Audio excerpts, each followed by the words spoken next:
How do you see yourself in the next 5 years? Yeah, so I like that you mentioned 5 years because what I've learned throughout my whole life was I always had a plan. And that was always instilled in me when I was young, that I always needed a plan.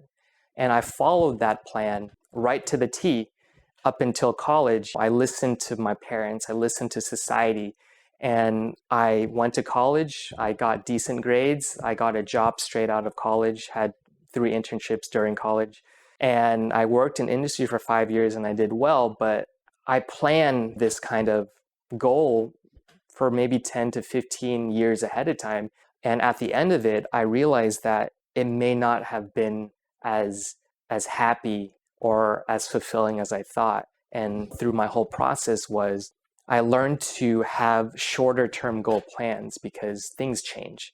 And I like that you said 5 because now I try to plan 5 years ahead only because I know that things will change in life. One of the things that I've become was I always wanted to move to another country.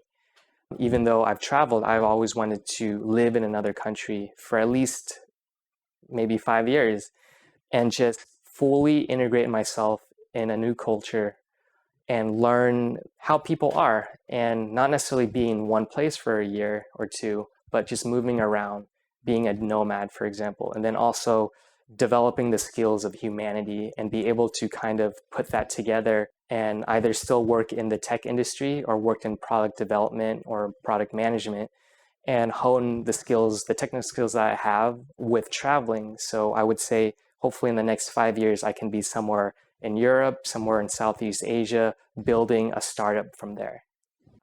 I feel like throughout the years, I've been kind of a book of stories, other people's stories, my own stories, and just experiences that I came across the way.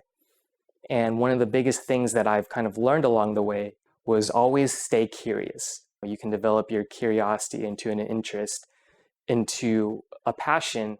Eventually, hopefully, that can be a purpose, and hopefully, you can become a leader based off of this curiosity that you have to be able to inspire others to live out their own curiosity. So, the thing that I would leave is just try and live out your goals, live out whatever you want to do, and just it's something that I feel that people shouldn't be afraid to do, especially in this time and age, just to try and be the best that you can be and that you are enough. You just need to take that first step.